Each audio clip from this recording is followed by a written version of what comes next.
تو وہ بھی جو ہے آخرت میں اس کا اجر و ثواب اللہ تبارک و تعالیٰ مسلمان کو عطا فرماتا ہے۔ بلکہ حدیث شریف میں یہ ہے، ایک مسلمان کا دوسرے مسلمان کے ساتھ خوش اخلاقی کے ساتھ ملنا، ہنسمکھ انداز میں ملنا، تاکہ سامنے والا آپ کو دیکھ کر خوش ہو جائے، تو یہ بھی صدقہ۔ بلکہ آپ کو تعجب ہوگا، ایک مرد اپنے بیوی کے منہ میں محبت کے ساتھ کھانے کا لقمہ اگر ڈالتا ہے تو اللہ تعالیٰ اس کے بدلے میں بھی صدقے کا ثواب عطا کرتا ہے۔ یہ مذہب اسلام کی اتنی پیاری پیاری تعلیمات ہے۔ یعنی آپ یہ دیکھیں، ایک ہے مسلمان اور ایک ہے غیر مسلم۔ غیر مسلم دیکھنے میں اچھا سا اچھا کوئی بڑا عمل کر لیتا ہے تو آخرت میں اس کا اجر و ثواب اس کو کچھ بھی نہیں ملے گا، لیکن ایک مسلمان ہے، اس کے دل میں ایمان ہے، اس کے دل میں اسلام ہے، وہ اسلام کو سچ مانتا ہے اور اسلام کی تعلیمات پر وہ عمل کرتا ہے اور اچھے دل سے اخلاص سے عمل کرتا ہے، تو اللہ تبارک و تعالیٰ اس کے چھوٹے سے عمل کو بھی رائگاں نہیں فرمائے گا، بلکہ آخرت میں اس کا اجر و ثواب اسے عطا فرمائے گا۔ اور یہ یاد رکھیں، ہم مسلمان ہیں، اللہ تعالیٰ نے ایمان کی، اسلام کی ہمیں دولت عطا فرمائی، تو ہمیں چاہیے کہ ہم اس کی قدر کریں اور اس کی اہمیت کو سمجھیں۔ ایک مسلمان کے نزدیک اسلام سے بڑھ کر، ایمان سے بڑھ کر کوئی دولت نہیں ہے۔ ہمیں چاہیے کہ ہم اپنی جان سے زیادہ عزیز، اپنے ماں باپ سے زیادہ عزیز، دنیاوی دولت سے زیادہ عزیز اسلام کو سمجھیں اور اپنے نبی علیہ الصلوۃ والسلام کی عزت و حرمت کو سمجھیں، ناموس کو سمجھیں، محبت رسول کو سمجھیں، تب جا کے ہمارا ایمان سچا ایمان ہوگا۔ اس لیے کہ یہی تقاضا صحابہ کرام کی زندگیاں بھی کرتی ہیں، تابعین کی زندگیاں بھی کرتی ہے، اولیاء کرام کی زندگیاں بھی کرتی ہیں۔ یعنی آپ صحابہ کرام کی زندگیوں کا مطالعہ کریں تو آپ کو معلوم یہ ہوگا کہ صحابہ کرام نے جو قربانیاں اسلام کے لیے پیش فرمائیں، یہ کسی اور نے پیش نہیں کی۔ یعنی صحابہ اکرام کا معاملہ یہ رہا کہ وہ بہت سارے ظلم و ستم برداشت کیے، اپنا مال و دولت راہ خدا میں صرف کر دیے، اور وہ پائے تو اسلام کو پائے اور اس پر وہ راضی رہے، تو اللہ تبارک و تعالیٰ نے ان کا مقام و مرتبہ وہ عطا فرمایا کہ قیامت تک کسی اور کو وہ مقام و مرتبہ مل نہیں سکتا۔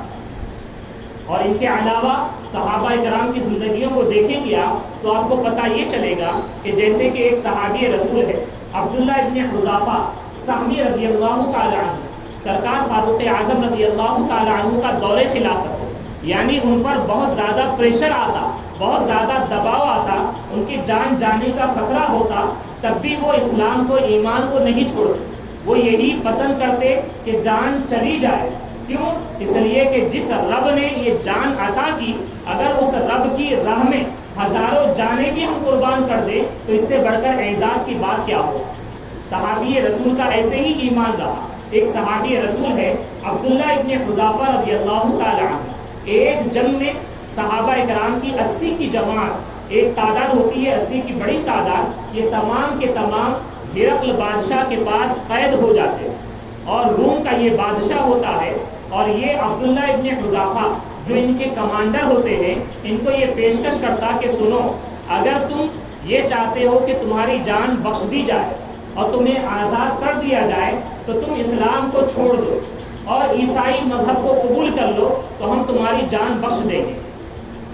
اور تمہیں صحیح سلامت یہاں سے بھیج دیں گے۔ بلکہ ساتھ میں یہ بھی پیشکش وہ کرتا کہ میں بادشاہ ہوں، اپنی شہزادی سے تمہارا نکاح بھی کر دوں گا۔ اور جانتے ہیں آپ، بادشاہ کی شہزادی سے نکاح کرنے کا مطلب دنیا کی بہت ساری دولت اور سلطنت کا ایک بڑا حصہ اپنے حصے میں آ جانا۔ اس کے باوجود صحابی رسول کا ایمان و اسلام دیکھیں اور استقامت دیکھیں، آپ یہ فرماتے ہیں کہ میں ہرگز مذہب اسلام کو نہیں چھوڑوں گا۔ اور ان کا معاملہ یہ ہوتا ہے کہ ان کے سامنے یہ بھی کہا جاتا، وہ بادشاہ کہتا اگر تم اسلام نہیں چھوڑو گے تو تیل کو کھولایا جائے گا، ایک بڑی کڑھائی میں تیل کو کھولایا جائے گا، اس کھولتے ہوئے تیل میں تمہیں ڈال دیا جائے گا اور تم زندہ جل کر جو ہے مر جاؤ گے۔ آپ جانتے ہیں کتنا سخت یہ تکلیف دہ معاملہ ہوتا ہے، لیکن صحابی رسول کا معاملہ اتنا اعلیٰ ہوتا کہ آپ یہی فرماتے کہ تم چاہے یہ بھی عمل کر لو تب بھی میں اسلام اور ایمان کو چھوڑنے والا نہیں۔ اور ان کے سامنے ایک قیدی کو لایا جاتا ہے، کڑھائی میں تیل کھولتا رہتا ہے اور اس قیدی کو کھولتے ہوئے تیل میں ڈال دیا جاتا، اور جیسے ہی ڈالا جاتا وہ پورے طور پر اس کا گوشت جل جاتا اور تھوڑی ہی دیر میں وہ مر جاتا ہے۔ وہ دیکھنے کے بعد عبداللہ ابن حذافہ سہمی رضی اللہ تعالیٰ عنہ رونے لگتے ہیں۔ جب رونے لگتے ہیں تو ہرقل بادشاہ پوچھتا ہے کہ آخر کیا بات ہے، کس بات نے تمہیں بلا دیا؟ یعنی وہ سمجھتا دل میں کہ شاید دیکھ کر یہ گھبرا گئے اور ڈر گئے، جس کی وجہ سے جو ہے یہ رو رہے ہیں۔ تو عبداللہ ابن حذافہ پوری جوان مردی کے ساتھ یہ کہتے ہیں کہ اے بادشاہ یہ سن لو، میں اس لیے نہیں رو رہا ہوں کہ مجھے اپنی جان جانے کا خوف ہے یا پھر اس چیز کو دیکھ کر میں ڈر کر رو رہا ہوں، ایسا نہیں ہے، بلکہ میں اس لیے رو رہا ہوں کہ میرے پاس ایک ہی جان ہے، میرے پاس ایک ہی جان ہے۔ اے کاش اگر میرے پاس ہزاروں جانیں ہوتی، کروڑوں جانیں ہوتی، تو اللہ تعالیٰ کی بارگاہ میں ہر ایک جان اسی طریقے سے میں قربان کر دیتا۔ سبحان اللہ، یہ صحابہ اکرام کا ایمان ہے، یہ صحابہ اکرام کا اسلام ہے۔ تو ہمیں اور آپ کو چاہیے کہ ہم بھی اسلام کی دولت کو سمجھیں، ایمان کی دولت کو سمجھیں اور سچے مسلمان بنیں، اور ہمیں چاہیے کہ صحابہ اکرام کی تعلیمات پر، اولیاء اکرام کی تعلیمات پر پورے طور پر گامزن ہو جائیں، تو انشاءاللہ عز و جل ہم دنیا میں بھی کامیاب ہوں گے اور آخرت میں بھی کامیاب ہوں گے۔ اللہ تعالیٰ کا فرمان ہے یا ایھا الذین آمنوا اتقوا اللہ وابتغوا الیہ الوسیلہ وجاہدوا فی سبیلہ لعلکم تفلحون، کہ اے ایمان والو تم اللہ تعالیٰ سے ڈرو اور اللہ تعالیٰ کی بارگاہ میں وسیلہ تلاش کرو اور اللہ تعالیٰ کی راہ میں جہاد کرو، مجاہدہ کرو، کوشش کرو، محنت کرو، لعلکم تفلحون، تاکہ تم کامیاب ہو جاؤ۔ آج آپ نے ایک بات کو سماعت کیا، بقیہ جو 3 باتیں ہیں انشاءاللہ عز و جل آگے جمعہ میں ہم بیان کریں گے، یعنی اللہ تعالیٰ سے ڈرنا، اللہ تعالیٰ کی بارگاہ میں وسیلہ تلاش کرنا، اللہ تعالیٰ کی بارگاہ میں کوشش اور محنت کرنا، مجاہدہ کرنا، تاکہ ہمیں صحیح طور پر کامیابی دنیا میں مل جائے اور یہی کامیابی آخرت میں بھی ہمیں میسر آئے۔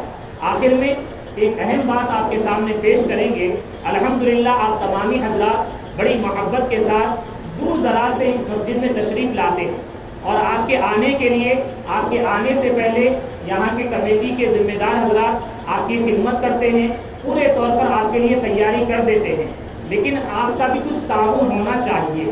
اور آپ کا تعاون یہ نہیں ہے کہ آپ بھی جو ہے جانماز وغیرہ اٹھائیں، بلکہ بس اتنا کر دیں آپ کہ ایک تو گاڑی جو ہے صحیح طور پر لگا دیں آپ، جہاں پر ہمارے کمیٹی کے ذمہ دار حضرات ٹھہر کر کہتے ہیں کہ گاڑی یہاں پر آپ کو پارک کرنا ہے۔ اور دوسری اہم بات کہ بہت سارے حضرات اپنے گھر سے نہیں آتے، جاب سے یا اسکول کالج سے آتے، تو ان کے پاس ٹوپی نہیں ہوتی ہے، ٹوپی یہاں پر رکھی جاتی تاکہ آپ ٹوپی پہن کر نماز ادا کریں۔ جب آپ ٹوپی کا استعمال کریں تو جہاں سے آپ نے ٹوپی لی ہے وہیں پر اسی باسکٹ میں آپ کو ٹوپی واپس رکھ کر جانا ہے،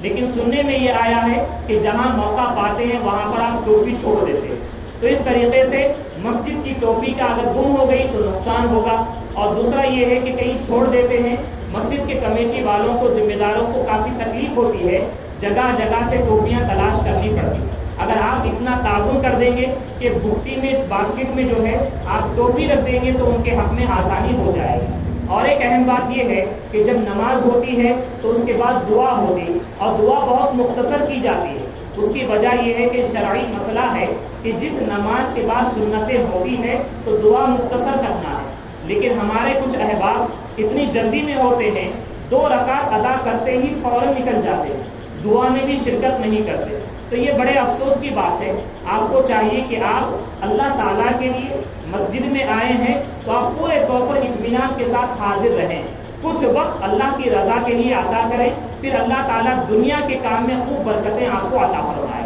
تو دعا میں بھی آپ شرکت کریں اور سنتیں بھی ادا کریں، اور رب تعالیٰ نے چاہا اور آپ کو توفیق مل جائے تو آپ سلام میں بھی شرکت کریں، محبت رسول کا اظہار ہو جائے گا، بارگاہ رسول میں سلام پیش ہوگا، اور اس کے بعد آپ یہاں سے جائیں گے تو انشاءاللہ عز و جل خوب برکتیں لے کر جائیں گے آپ۔ آخر میں اللہ تعالیٰ کی بارگاہ میں دعا ہے، اللہ تبارک و تعالیٰ ہم تمام کے نیک اعمال کو قبول قبول فرمائے اور ہم تمام کے گناہوں کو معاف فرمائے، ہم تمام کے نیک اعمال کو اپنے اچھوں کے صدقے میں قبول فرمائے، اور ہمارے جتنے بیمار ہیں یا رب تبارک و تعالیٰ انہیں شفاء کاملہ و عاجلہ عطا فرمائے، صحت و تندرستی عطا فرمائے، اور ہم تمام کو مذہب اسلام پر استقامت عطا فرمائے۔ وما علینا الا البلاغ۔ السلام علیکم ورحمۃ اللہ تعالیٰ وبرکاتہ۔ جو خدا سنت ادا نہ کی سنت ادا